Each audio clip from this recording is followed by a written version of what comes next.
كيف تعلق على ما حدث ساعات فقط قبل انطلاق الشان بعدما تخلف المنتخب المغربي عن التوجه نحو الجزائر للعب الشان؟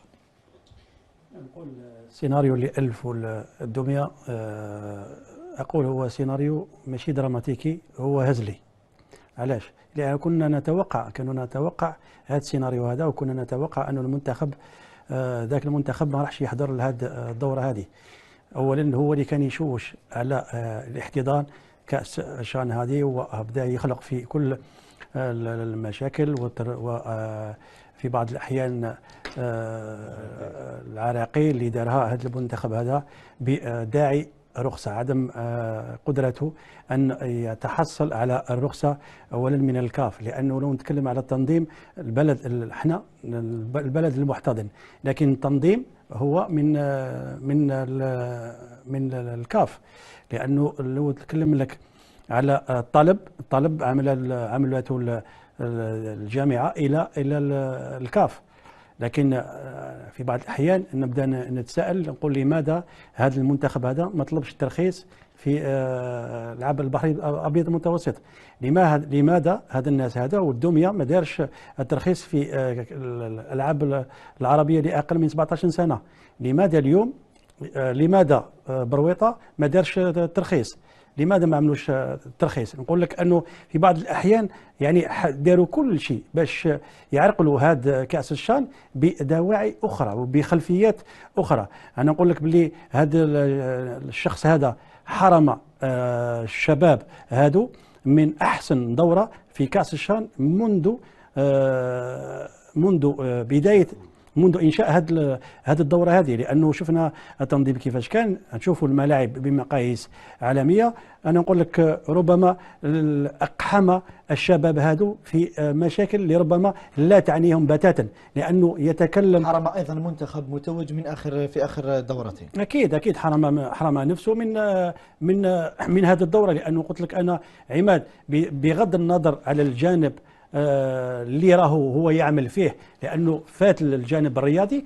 نقول لك أنه اليوم لما تكون عندك فرصة باش تتراجع في بعض الأحيان، احنا نتكلموا من جانب رياضي، باش تتراجع في بعض القرارات، لكن فوت على نفسه الفرصة. لأنه البلد كالجزائر عمره ما يعني يسمح في المبادئ تاعو، خاصة لما يتعلق الأمر بالسيادة الوطنية. يقول لك أنه الجزائر عبرها للتراجع في قرارات مثل هذه. ونقول لك أنه اليوم هذا المنتخب ولا هذا الشخص أقحم هذا الشباب هذا في مشاكل لا تعنيهم بتاتا.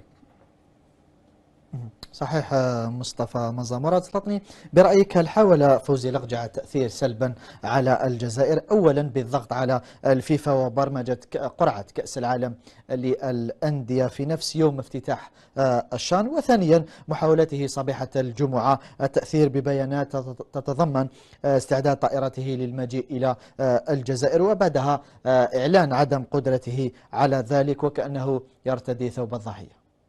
بكل حال ديجا كي تشوف التشكيله والفئه، نظن باللي كان راح يبعث الفئه اقل من 23 سنه. ديجا هنا كي تشوف النظره تاعو، راهو ما عندوش طموح باش يأدي دوره كبيره وباش يفوز بهذه الدوره. هو كان حب شويه يلقى كيفاش ثغرات، كيفاش يصنع البلبله. وانا نظن كيما حضروا الشبان تاعو اقل من 18 سنه للالعاب البحر الابيض المتوسط اللي جاو عبر اسبانيا، كان قادر يدير نفس الشيء. ولكن شخصيه الدوله والمبادئ الجزائريه ما تغيرش، لا بكره القدم لا بالرياضه لا بحاجه اخرى. انا نظن حرم اللاعبين وحرم اللاعبين اللي ينشطوا في البطوله الوطنيه. ما نتكلمش على الفئه اللي اقل من 23 سنه اللي برمج يلعب بهذيك الفئه. انا نظن هذا خيار تاعهم. مي الفكره تاعو باينه من الاول باللي يحوس يصنع البلبله ويحوس كما يقول لك يصطاد في المياه العكره. وكما يقول لك لابروف سيك كل شيء كان واجد وكل شيء، وعلى باله باللي الاستقبال راح يكون استقبال كالالعاب البحر الابيض المتوسط لكل الرياضات، كان راح يكون نفس الشيء. على باله بالجزائر بلد مضياف لعبالو باللي يحظى باستقبال حار وحار جدا. هو حب يهرب من هذيك الصور الجميله باش ينقص من نقاط الاحتضان الجزائر للكأس افريقيا المقبل ان شاء الله. مراد ولا تسمح لي عماد ندخل مانيش عارف ولا فريد، لماذا اراد، بما انه اراد ان يدافع على اللقب، لانه حامل اللقب هو هذاك البلد، لماذا يجيب الفريق تاع الفئه اقل من 23 سنه؟ ربما هذا هو التساؤل. يعني من الاول كانت النيه ماهيش باش تدافع على اللقب تاعك، يعني نجيب هذه الفئه اولا في البطوله. لو نتكلم على البطوله في البلد هذا توقفت في كاس العالم، ثم راح توقف في كاس العالم للانديه، ثم زيد تتوقف في هذا الشان. يعني راح يكون ربما البرنامج في ديك البطوله غير كافي، لهذا اظن انه كانت النيه باش يبعث الفريق لاقل من 23 سنه. واضح. مصطفى مزا. فريد مطاوي، أول أمس أنا كنت حضرت ندوة موتسيبي، الزميل إسحاق المصبان نوجه له التحية من القسم الرياضي، وجه عفوا سؤالا مباشرا لرئيس الكاف، قال فيه: هل تستطيع الجزائر الحصول على شرف احتضان كان 2025 بعد كل الذي ستشاهدونه من خلال مسابقة شان؟ كان هذا السؤال قبل حفل الافتتاح. جوابه كان دبلوماسيا بعض الشيء، قال: برأيك أنت لماذا لا يعترفون ضمنيا ويمنحون شرف تنظيم هذه الكان للجزائر، بحكم أننا الأقرب منها من حيث البنية ومن حيث المنطق ومن حيث القانون ومن حيث كل شيء؟ فريد. ومن قال لك افريقيا ان يعني افريقيا يعني تحتكم الى هذه المعطيات في منح شرف تنظيم هذه الدوره او تلك لهذا البلد او ذلك البلد وفق الامكانيات البنى التحتيه. هذه افريقيا لا تعترف بهذه الامور للاسف الشديد. انا فقط اصحح لمصطفى عندما ذكر منذ قليل وزير خارجيه المغرب بوريطا وليس برويطا يا مصطفى. لا ذلك انه اسمه بوريطا. لذلك انا اقول فقط الشأن المغربي لا دارك مثل ما تفضل مصطفى. الشأن الداخلي للمغرب لا يهمنا يا عماد. هم أحرار في تنظيم بطولتهم وفق الأجندة المسطرة، لكن الشيء الأكيد والمؤكد عندما تساءل مصطفى على كل هذه الظروف، ربما الأقجع الذي كثرت سقطاته حاول التشويش بكل الطرق على هذه الدورة. أولا عندما أقر ببعث منتخب أقل من 23 سنة، كان يريد تمرير رسالة بأنه لا يعطي ذلك الشأن لهذه البطولة، وأراد أن يقلل من قيمتها. هذا أولا. ثم طالب بما طالبه في يعني حلم لرئيس جامعتهم، وفي الأخير ظل ينتظر لآخر الثواني ذلك التصريح حتى تقلع طائرته من الرباط إلى قسنطينة. وأظن بأن